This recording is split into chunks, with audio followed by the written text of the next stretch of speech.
Hi friends, ಎಲ್ಲರಿಗೂ ನಮಸ್ತೆ. ಈ ದಿನ ನಾನು ಟೊಮೊಟೊ ಕರಿ ಮಾಡ್ತಾ ಇದ್ದೀನಿ. ಈ ಟೊಮೊಟೊ ಕರಿನ ನೀವು ದೋಸೆ, ಇಡ್ಲಿ, ರೊಟ್ಟಿ, ಚಪಾತಿ ಹಾಗೂ ಅನ್ನದ ಜೊತೆ ಕೂಡ ತಿನ್ಬೋದು. ತುಂಬಾ ರುಚಿಯಾಗಿರುತ್ತೆ ಹಾಗೂ ಮಾಡೋದು ಕೂಡ ತುಂಬಾ ಸುಲಭ. ಬನ್ನಿ ಯಾವ ರೀತಿ ಮಾಡೋದು ನೋಡೋಣ. ಮೊದಲಿಗೆ ಮಿಕ್ಸಿ ಜಾರ್ಗೆ ಕಟ್ ಮಾಡಿ ಇಟ್ಕೊಂಡಿರೋ ರೆಡಿ ಈರುಳ್ಳಿ ಹಾಕ್ಕೊತಾ ಇದ್ದೀನಿ. ಒಂದು 5ರಿಂದ 6 ಬೆಳ್ಳುಳ್ಳಿ ಹೆಸಳನ್ನು ಹಾಕ್ಕೊತಾ ಇದ್ದೀನಿ. ಹಾಗೂ 1 ಟೇಬಲ್ ಸ್ಪೂನ್ ಅಷ್ಟು ಅಚ್ಚ ಖಾರದ ಪುಡಿನ ಹಾಕ್ಕೋಬೇಕು. ಹಾಗೂ 1 ಟೇಬಲ್ ಸ್ಪೂನ್ ಧನಿಯಾ ಪುಡಿ ಹಾಕ್ಕೊತಾ ಇದ್ದೀನಿ. ಅರ್ಧ ಟೇಬಲ್ ಸ್ಪೂನ್ ಅಷ್ಟು ಕಲ್ಲುಪ್ಪು ಹಾಕ್ಕೊಂಡು ನೀರು ಹಾಕ್ತೇನೆ ರುಬ್ಬಿಟ್ಕೋಬೇಕು.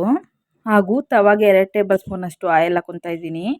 ಆಯಿಲ್ ಬಿಸಿ ಆದಮೇಲೆ 1 ಟೇಬಲ್ ಸ್ಪೂನ್ ಅಷ್ಟು ಜೀರಿಗೆ, ಸಾಸಿವೆ ಹಾಗೂ ಉದ್ದಿನಬೇಳೆನ ಹಾಕ್ಕೋಬೇಕು. ಸಾಸಿವೆ ಸಿಡಿಬೇಕಾದ್ರೆ 2 ಒಣಮೆಣಸಿನ್ಕಾಯಿನ ಕಟ್ ಮಾಡಿ ಹಾಕ್ಕೊಂಡು ಕರಿಬೇವಿನ ಸೊಪ್ಪನ್ನ ಹಾಕ್ಕೊತಾ ಇದ್ದೀನಿ. ಕರಿಬೇವಿನ ಸೊಪ್ಪು ಹಾಗೂ ಒಣಮೆಣಸಿನ್ಕಾಯಿನ ಬಣ್ಣ ಚೇಂಜ್ ಆದಮೇಲೆ ರುಬ್ಬಿರೋ ಮಸಾಲೆನ ಹಾಕ್ಕೊಂಡು 1-2 ನಿಮಿಷದ ಕಾಲ ಹಸಿ ಸ್ಮೆಲ್ ಹೋಗೋ ಗಂಟ ಫ್ರೈ ಮಾಡ್ಕೋಬೇಕು. ಹಸಿ ಸ್ಮೆಲ್ ಹೋದ್ಮೇಲೆ 3 ಮೀಡಿಯಮ್ ಸೈಜ್ ಟೊಮೊಟೊನ ಕಟ್ ಮಾಡಿ ಇಟ್ಕೊಂಡಿದ್ದೆ ಹಾಕ್ಕೊತಾ ಇದ್ದೀನಿ. ಟೊಮೊಟೊನ ಒಂದು 5 ನಿಮಿಷ ಫ್ರೈ ಮಾಡಿಕೊಂಡು 1/4 ಗ್ಲಾಸ್ ಅಷ್ಟು ನೀರು ಹಾಕ್ಕೋಬೇಕು. ಮಸಾಲೆ ರುಬ್ಬಿದ ಜಾರ್ಗೆ ಸ್ವಲ್ಪ ನೀರು ಹಾಕ್ಕೊತಾ ಇದ್ದೀನಿ. ಗ್ಯಾಸ್ನ ಲೋ ಫ್ಲೇಮಲ್ಲಿ ಇಟ್ಕೊಂಡು 1-2 ನಿಮಿಷದ ಕಾಲ ಪ್ಲೇಟ್ ಮುಚ್ಚಿ ಬೇಯಿಸ್ಕೋಬೇಕು.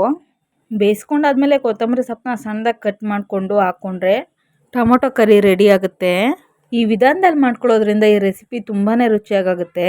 ನೀವು ಒಂದ್ಸಲ ಮನೇಲಿ ಮಾಡಿ ರುಚಿ ನೋಡಿ. ಹಾಗೆ ನಾವು ಮಾಡಿರೋ ರೆಸಿಪಿ ನಿಮಗೆ ಇಷ್ಟ ಆಗಿದ್ರೆ ಲೈಕ್ ಮಾಡಿ, ಶೇರ್ ಮಾಡಿ, ಸಬ್ಸ್ಕ್ರೈಬ್ ಮಾಡ್ಕೊಳ್ಳಿ.